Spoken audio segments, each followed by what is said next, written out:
Hey everybody, welcome into the Pack-A-Day podcast here on YouTube.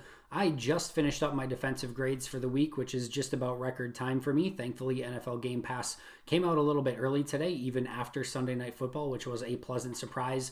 I was able to get started and jump into my grades right away and came away with a couple things that I want to discuss. So I'll kind of go over those first. You will be the first to hear anything about my grades. So if you haven't subscribed yet, make sure to do so. Also, I will be posting my full grades on Packer Report as I have done last season and will continue to do this season. Those are premium content, so make sure you subscribe. You also get great stuff from Mark Eckel, Ross Uglum, Jacob Morley, Eli Berkovitz, Dusty Evely, Peter Bukowski, Zach Jacobson, and I'm probably forgetting people, which I feel horrible about, but it's a tremendous team that you want to check out. They deliver every single day with their content, so make sure to check out PackerReport.com. And again, my grades will likely be up for defense either on Wednesday or Thursday, then on offense either on Thursday or Friday. So try to get those up as quickly as I can, but it obviously takes time to go through the grades. But let me go through some of my big takeaways from today. The first thing I want to go over is just a couple of my lowest graded players from the game. And I want to start off with Preston Smith. And there's been talk, and we've talked about it right here on this podcast, of Preston struggling for the through the first two games. People were wondering what's been going on with him. He had 2 negative grades through the first 2 games. I had 2 negative grades on him all of last season through 18 games. So certainly noteworthy. As I mentioned, I still feel like Preston's going to turn it around at some point, but he graded as my second lowest player this week. Will Redmond was my lowest. Preston was my second lowest, and just thought he really struggled. Now, to be fair, the Saints, in my opinion, have the best offensive tackle duo in the league in Ryan Ramczyk and Teron Armstead, and those two were phenomenal in this game. Zadarius Smith graded in the negative, even though he had a massive grade on the one forced fumble alone against Taysom Hill. He still graded in the negative. He would have graded in over -1 as one of my lowest graded players had it not been for the huge fumble on Taysom Hill that he forced and recovered. So that just goes to show you that Preston and Zadarius were basically shut out. Rashawn Gary didn't do much. He had a couple okay plays. Actually, probably one of the better rushes of the day actually came from Jonathan Garvin. Was my only edge rusher to grade in the positive in very minimal snaps. But those two were just on absolute fire. And by those two, I mean Ryan Ramczyk and Teron Armstead. So this was not an easy day, but this was Preston Smith's third straight game in the negative. And what concerns me a little bit is not just the pass rush, but those guys have struggled a little bit with setting the edge, which was never really an issue at any point last season. I mentioned, this is something I've said in the past, but I mentioned it on Twitter during the game as well. The defense as a whole, but especially Preston and Zadarius, I know that those guys want to pin their ears and get upfield and make an explosive play in the backfield, but it kind of goes back to you have to eat your vegetables on early downs. If you're not stopping the run and you're not getting in second and long and third and long situations, you're never going to get to pin your ears back. And if you do, you're going to be out of position. We saw that a ton against San Francisco last year in the NFC Championship game. So you have to play sound football. I'll do a Mike McCarthy, fundamentals. But in all seriousness, that stuff matters, especially on early downs. And if you're not doing that, you're not going to get into situations where you can try to explode into the backfield and use your athleticism a little bit more. So they've got to do a better job on early downs. Teams started running at Preston and Zadarius, especially Zadarius. He likes to spin inside, and sometimes that gets him in trouble. It got him in trouble on the Adrian Peterson run last week against Detroit. Got him in trouble on one of the big Alvin Kamara runs in this game as well. So that's something that he's going to have to work on. But again, give a ton of credit to those Saints offensive tackles. And even Zadarius on some of those plays over center where he's trying to do a quick spin move, use his hands a little bit more, it just hasn't been quite as successful. To be fair to Zadarius, he's seen a lot of double teams and triple teams. There's no question that the emphasis and the focus is on Zadarius Smith. They know where he's at all times, and they're trying to take him out of the game. Even then, he still makes arguably the biggest play in the game against the Saints. So I expect more from those two. I think those guys are going to continue to get better, but certainly noteworthy that Preston had his third straight game in the negative when he only had 2 all of last year. Defensive line. I actually thought that they graded out okay this week. Kingsley Keke had a very positive grade. I think he was either first or second this week in my grade. So really nice day for him.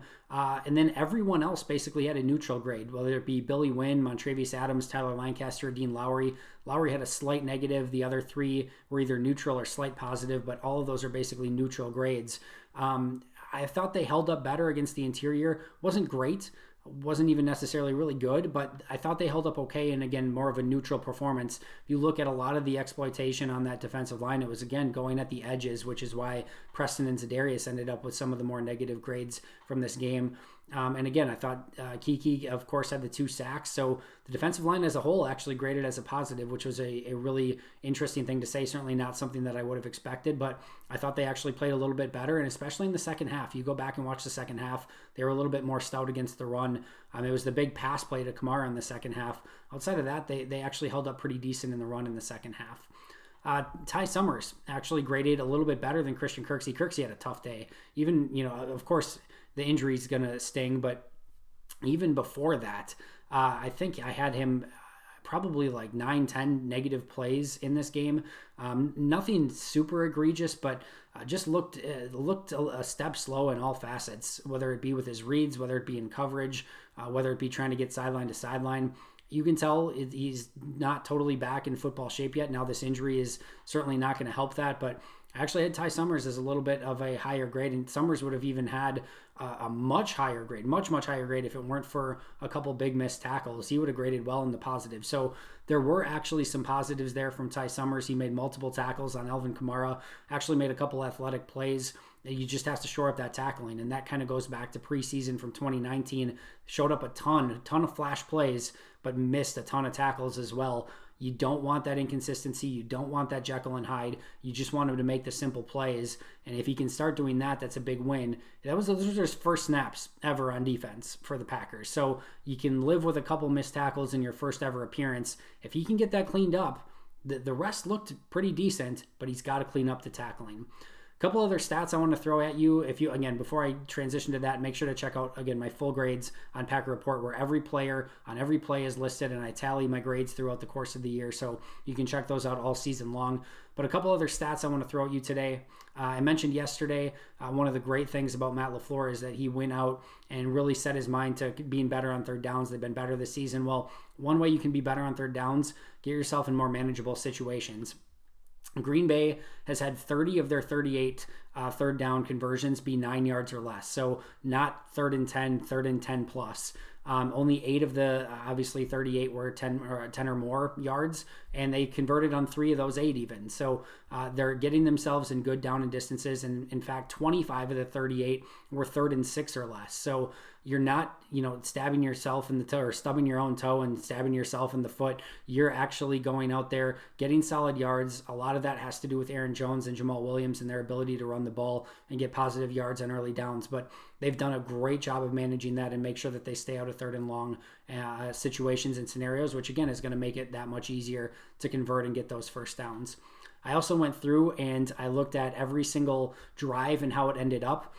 Green Bay so far through 3 games, 13 touchdowns, 7 field goals, 5 punts only through 3 games, 2 turnover on downs, one of which they were easily in scoring position and basically got the safety off it the next 2 or 3 plays later, and then 3 victory formations at the end of the game. So 13 touchdowns, 7 field goals, 5 punts, 2 turnover on downs, 3 victory formations. Take the 3 victory formations out. They did not score on 7 drives, 7 field goals, and 13 touchdowns. Just absolutely crazy, the numbers that Green Bay's put up on offense so far. And really, again, you look at when they've been stopped on offense, almost to a T, it's been when they've done something where they've dropped a pass, the MVS crosser, things like that. It's usually not the defense stopping them. It's almost the offense stopping themselves. Ben Fennell here of the Pack-A-Day podcast, which is so cool to say. He also had a great stat. Rodgers on play action on Sunday, 13 of 17, 160 yards, and 3 touchdowns. So he actually struggled statistically with play action a season ago. So that's just a great stat to see. That does it for me. Make sure to check out Ross and Jacob on a all-new Pack-A-Day podcast, wherever you get your favorite podcasts. I will see you tomorrow here on YouTube. Thank you so much for all of you who have subscribed already. It means a ton to me. Until then, and as always, go Pack Go.